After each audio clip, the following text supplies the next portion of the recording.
Dobrý den, moje jméno je Martin Valigura a jsem personální manažer holdingu Purposia Group a společně s kolegou Tomášem Kosou jsme vám dneska přišli představit téma bezespárých betonových podlah. A než se k tomu dostaneme, tak bychom, protože jsme tady u vás poprvé, rádi představili naši skupinu a proto bych předal tady slovo Tomášovi, on vám k tomu řekne trochu více. Dobrý deň.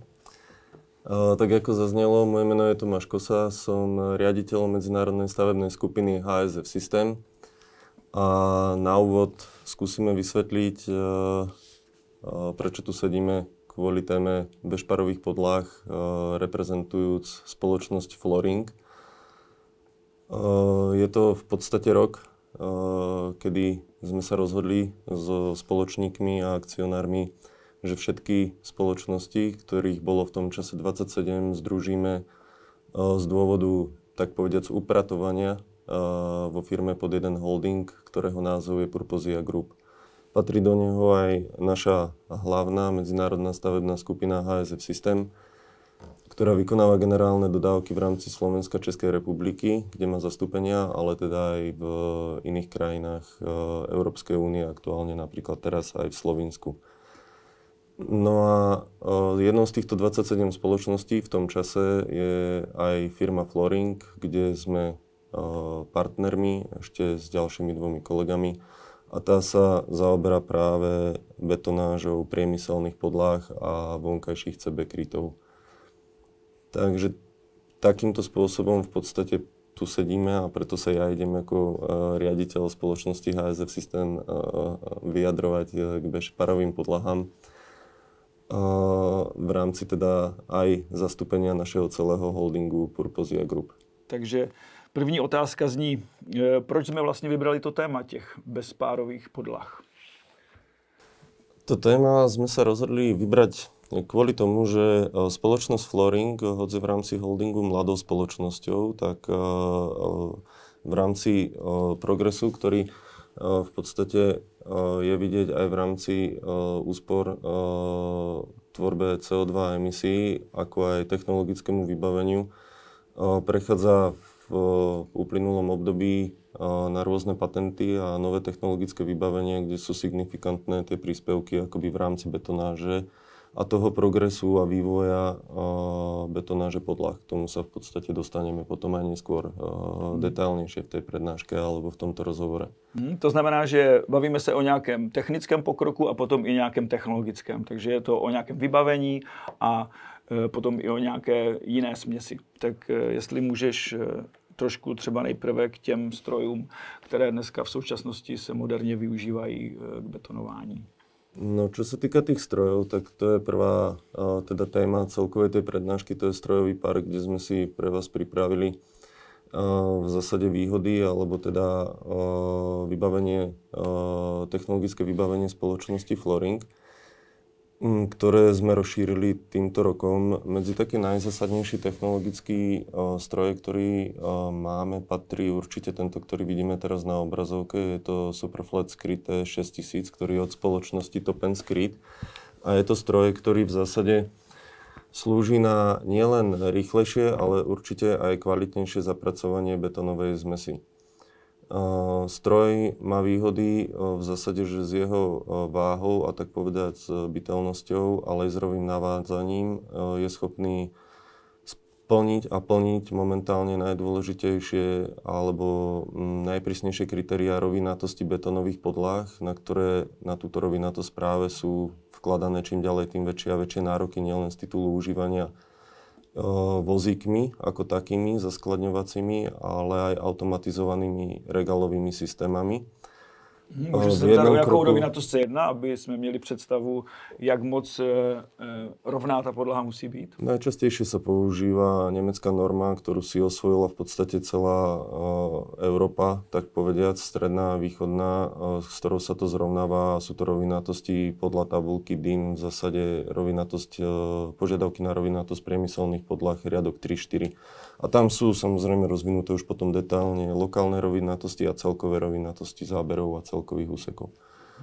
Ďalšia výhoda toho stroja ako taká je, že v zásade má latu 4 metre alebo vibračný šnek, ktorým zrovnáva tieto podlahy v šírke 4 metrov a zároveň aj vybruje betónovú zmes. Čiže v niektorých, akoby v jednom kroku nahrádza niekoľko postupov a niekoľko činností, ktoré predtým boli vykonávané ručne. Kolikrát se asi zrychlí ta betonáž díky použití tady tohoto stroje? No to úplne od toho stroja samotného nezávisí. Záviselo si to aj od vplyvu a požiadaviek tej betónovej zmesi. Ale to zrýchlenie ja odhadujem možno na nejakých 30%. 30 až 40%. Výborně. Tak, který další zásadní stroj figuruje v parku firmy Flooring? Ďalší ten zásadný stroj, ktorý vplýva potom aj na ďalšiu tému Prinks patentu, ktorý vlastníme, tak je v podstate tento vsypovač, ktorý vidíme. Bežne bez týchto strojov bol postup zhotovenia betónových podlah, priemyselných betónových podlah, že betónová zmes už zo zámesov podľa statického výpočtu drátkov a nejakých prípadných plastifikátorov sa vyliala, buď sa zrovnala ručne, alebo tým top end screedom, ktorý sme videli. Laser screedom tým TS6000. Následne sa čakalo na zavednutie betónovej zmesi, aby mohlo dôjsť k tomu, že sa bude aplikovať vsyp, ktorý vytvára v zásade tú vrchnú odderu, schopnosť toho betónu, tvrdosť a zabraňuje opotrebovaniu betónu. Do zavednutého betónu, ale je to tiež na báze sú to väčšinou korundové vsypy a prebieha tam takisto hydratácia podobne ako pri cemente. To znamená, že táto látka, ten vsyp, ktorý sa nasype na zavednutý betón, potrebuje nasať vlhkosť z betónu, tak aby došlo k aktivácii, aby sa to prepojilo a k nejakej hydratácii a prepojeniu medzi týmito dvomi vláknami. Čo to ale znamená je to, že častokrát sú stanovené podmienky podľa odolnosti na tie podlahy na 4 až 5 kg na meter štvorcový zapracovania toho vsypu do podlahy a to samozrejme proti tomu nám ide už ten zavednutý betón a tá vlhkosť, ktorú on obsahuje, nemusí byť vždy dostatočná. To znamená, takže tento stroj ale nám umožňuje to, že v zásade okamžite po zarovnaní tej betónovej zmesi, ktorá je úplne čerstvá, ide v závese, akoby vo vláčiku za ním tento stroj, ktorý je schopný nasypať tie 4 až 5 kg toho vsypu do tej podlahy a nedochádza k tomu, že by bol problém s prepojením sa so samotným betónom, pretože je tam dostatočná vlhkosť ešte. To znamená, že se tím zrychluje ten proces a funguje to tak, že okamžitě ten vsyp jde hned za tím betonováním. Aj to zrýchluje sa ten proces, áno, ale hlavne toto je krok, ktorý umožňuje, myslím si, že hlavnou výhodou tohoto kroku je okrem teda toho zrýchlenia zvýšenie tej kvality toho betónu a toho celého náväznosti toho technologického postupu. Čiže ten celkový produkt je tým pádom určite kvalitnejší. Super. Takže to máme vsypovačku. Posledním strojem, který jsme tady chtěli zmínit, je hladička. Tak jestli můžeš něco konkrétnějšího ke hladičce? No a potom sú to hladičky, ako správne spomínaš. V podstate nimi disponujeme teraz 9 kusmi. Používajú sa rôzne. Možno čo je výhodou našej spoločnosti oproti konkurencii je tá paleta, tá škála tých hladičiek, ktoré máme od v podstate ručných, ktoré majú hmotnosť 25 kg po túto, ktorú vidíme na obrázku, ktorá váži v podstate 900 kg. Motor je v nej v podstate pre predstavu o výkone Fabie, tak povediac. Takže sú to naozaj ťažké stroje, ktoré práve pomáhajú tomu, že dokážu správne zapracovať opäť ten spomínaný vsýp, zarovnať ho a tak povediac ho, jak sa hovorí slangovo, vypáliť na záver ten vsýp, aby získal potrebný lesk a v podstate potrebnú tú nenasiakavú alebo čo minimálne nasiakavú štruktúru povrchu betónu. Výborně, takže to jsme si tady řekli krátce něco o strojovém parku, ale nedílnou součástí dneska toho moderního betonování jsou samozřejmě betonové směsi, kde u nás je patentovaná ta směs, která se jmenuje Prim-X. Tak jestli něco k této směsi? Už sme si to viackrát povedali aj pri týchto klasických podlahách. V zásade tie podlahy, bežparové podlahy poznáme viaceré druhy, alebo celkovo typy podlah sú špárové a bežpárové. Flooring realizuje aj jedny, aj druhé. Tá budúcnosť je ale v tých bežpárových podlahách. Jedná sa tam o to, že máme menej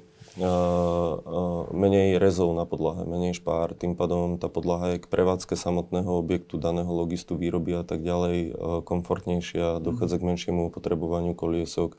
Je tam, čo špára v zásade v podlahe, tak je nejaká predpoklad vzniku nejakej vady, nejakého defektu dlhodobo. A už ako sme spomínali, tak viackrát sme spomenuli tú hodnotu vlhkosti alebo zámesovej vody v betóne, ktorá vplýva na vyhotovenie. A čím viac robíme tieto bezšpárové podlahy, kde možno ešte keby sme išli do čísel, tak klasické špárové podlahy, ako sa robili, tak sa rezali štvorce 6x6 cm. Pri podlahách, ktoré boli zhruba v hrúbke 180 až 200 mm. Pri bežparových podlahách sa bavíme, že úplným štandardom je 24 na 24 metrov, kde sú priestorové dilatácie. A dostávame sa možno niekde pri týchto hrúbkach podlah 180 až 200 mm na 36 na 36 metrov. Čo ale zvyšuje teda nároky na tú betónovú zmes a na zámesovú vodu v tom betóne, ktorá je tam nutná, ale nesmie byť prehnaná, aby došlo k výraznému prepojeniu a v podstate správnemu zretiu, dotvarovaniu a ešte ostatným parametrom betónovej zmesi počas jeho tuhnutia. No a tu kolegovia našli v podstate nejakým spôsobom, to bolo asi 2 roky dozadu, zaujímavý patent, ktorý nebol aplikovaný ešte na Slovensku a Českú republiku. Využíva sa výrazne v Škandinávii, v Ázii a v Severnej Amerike. A je to patent, ktorý je vlastnený lotyšskou spoločnosťou. Na tom patente v rôznych druhoch spolupracuje asi 5-6 významných európskych univerzít a má viacero výhod. Jednou z výhod, ktorú by som spomenul ako prvú, a máme ju tu aj na slajde, je aktuálne sledovaná karbonová stopa jednotlivých produktov, kde pointa tohoto patentu je v tom, že v zásade pri rovnakých parametroch a vlastnostiach podložiach a rovnakých požiadavkách na únosnosť podlahy tie 180 až 200 mm podlahy konvenčné, ktoré sa teraz robia, vďaka tomuto patentu a plastifikátorom, ktoré sa pridávajú do tej betónovej zmesi, dokážeme urobiť v polovičných hrúbkach. Čiže 180 mm podlahu bez toho, že by si nejakým spôsobom zmenil kvalitu toho daného objektu a finálnej podlahy. So statickým návrhom dokážeš urobiť v hrúbke 10-11 cm. To znamená, že i uhlíková stopa bude vlastne téměř poloviční. Tým pádom z toho vychádza aj v podstate to, čo tu vidíme, vplyv na tú uhlíkovú stopu, ktorý je v podstate o 40% nižší, a tu môžeme vidieť, Floring je držiteľom tohoto patentu, čiže môže ako jediná spoločnosť v Čechách a na Slovensku aplikovať tieto typy podlah. Čomu teda predchádzalo aj školenie a v podstate opoznámenie sa, aj prísnejšie sledovanie návozov jednotlivých betónových zmesí priamo v Lotyšsku jedno s druhým, kde sme sa zaškolovali. Tak je ten produkt zapísaný aj, myslím, že je to vo Švédsku celkový ten register EPD ako Environmental Product Declarification, ktorý v zásade už vyslovene hovorí o tých úsporách a sú spočítané. A má to výrazný vplyv teda určite na životné prostredie, kde nejakým spôsobom v rámci ESG budeme stále nejakými krokmi postupovať k nejakej neutralite aj vyhotovovania objektov. Dobře. Jednou z věcí, která samozřejmě souvisí s betonovými podlahami, je kotvení. Není problém s kotvením, když ta podlaha má poloviční tloušťku než klasická betonová? Sú to štandardné otázky, hlavne investorov, keď za nimi s tým prichádzame. V tej Škandinávii majú už výhodu, že veľké logistické centra, obchodné domy, ktorých značky sú zastúpené aj u nás, tak už to poznajú a tieto diskusie už sú, tak povediac, prekonané. Ale existujú už aj praktické príklady. My z hodou okolností sme práve kvôli tomu aplikovali túto podlahu v minulom roku práve na našom objekte, aby sme tam vedeli ukázať na jednom z našich projektov, ktoré patrí spoločnosti Antracit. Tá patrí takisto do skupiny Purposia Group. Nie je.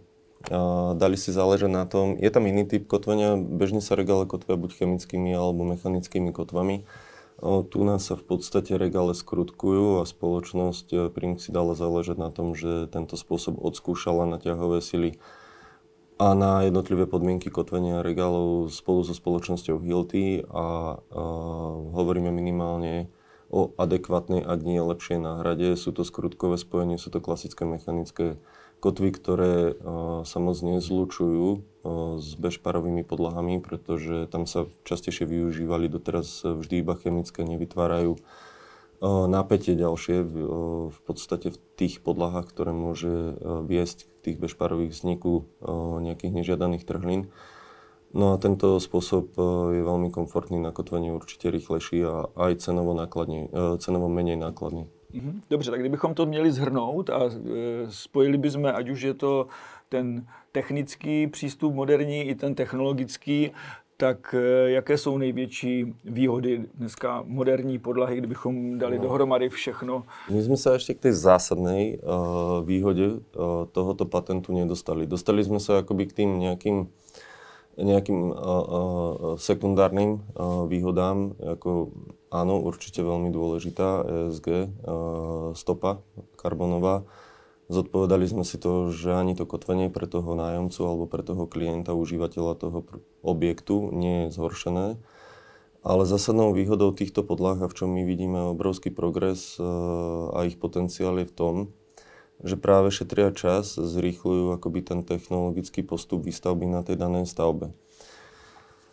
A tým, že my sme schopní pomocou plastifikátorov a úpravou tej betónovej zmesi kontrolovať, tak povediac, úplne presne zámesovú vodu v tom betóne. Pred každou betonážou sa vykonávajú na konkrétnom kamenive a na konkrétnych cementoch skúšky priamo v Lotyšsku, kde zistíme, koľko nám jednotlivé kamenivo, ktoré sa pridáva do betónu z konkrétnej danej lokality, je schopné zobrať vody z betónu. Zisťujeme, akým spôsobom na konkrétnom cemente prebieha hydratácia a reakcia.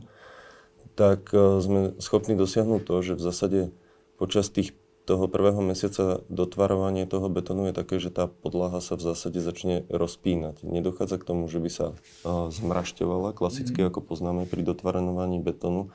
No a to má, ale rozpína sa. A tam sú tie zásadné výhody. Prvá je, že predchádzame takzvanému nejakému špongiovému efektu, ktorý v rámci dotvarovania zdvíha rohy na doskách. Tým, že sa bavíme o podlahách, ktoré sú vystúžené z pravidla drátkobetónom pre bežnú záťaž, pokiaľ nedochádza k nejakým extrémnym ťahovým silám, čo málo kedy, tak v zásade to dotvarovanie, ktoré vzniká tým, že tá podlaha sa rozťahuje, tak vytvára istý proces predopnutia tých drátkov v danej podlahe a to dokáže v podstate aj zlepšovať tie parametre tej únosnosti tej podlahy ako takej. To sa nám určite pri konvenčných bezdilatačných podlahách nikdy nestávalo, tento efekt. Takže dochádza k oveľa lepšiemu využitiu, efektívnejšiemu využitiu tej výstuže rozptýlenej, ktorá je v tom betóne.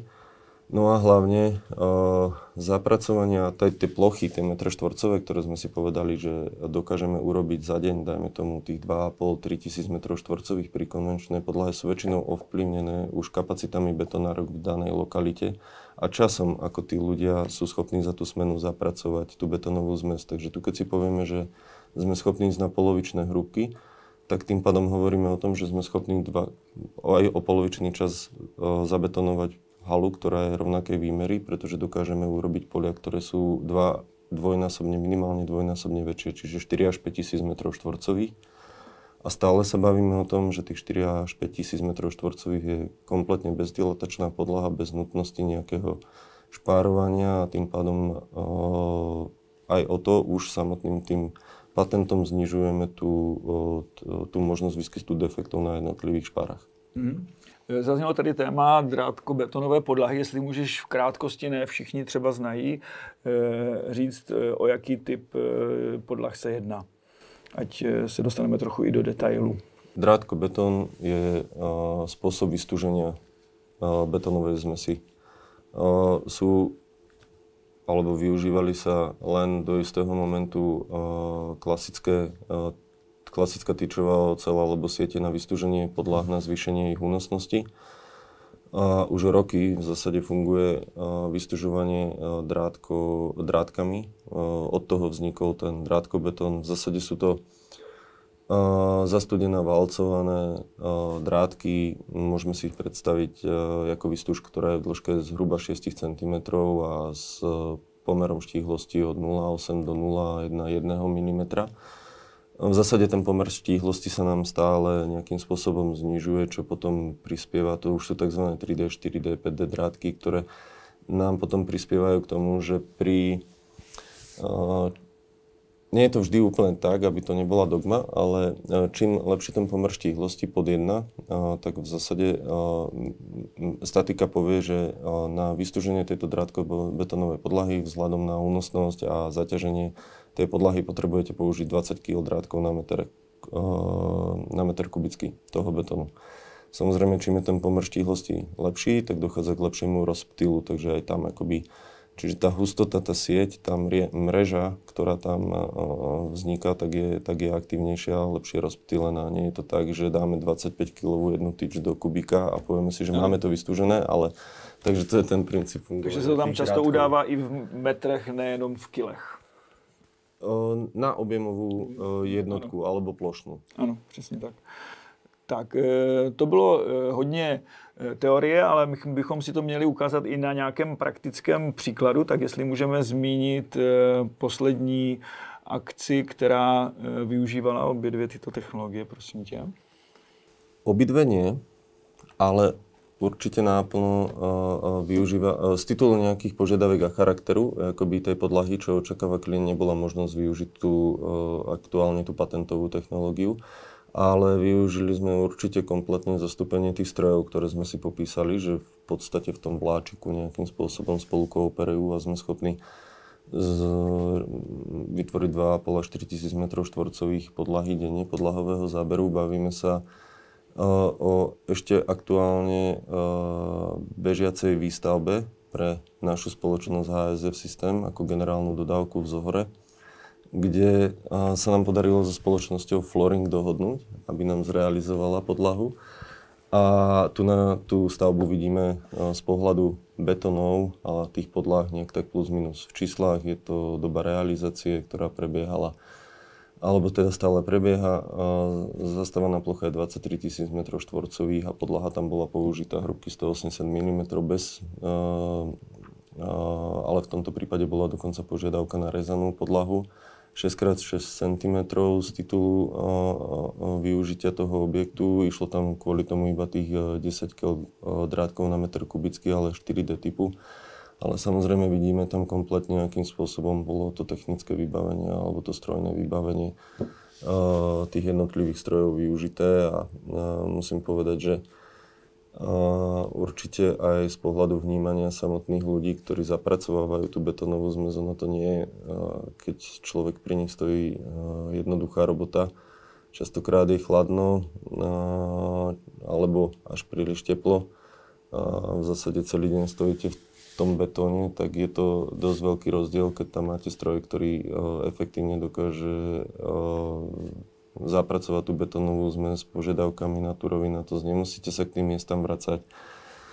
Znižuje sa tá chybovosť, takže bolo zjavne vidieť, že tieto stroje akoby určite jednak riešia aj tú našu ustálenú a nízku nezamestnanosť čiastočne, ale jednak aj pre tých ľudí, ktorým teda patrí česť a robia to deň noc, častokrát to zapracovanie toho pracovného záberu, tak im výrazně zjednodušují prácu.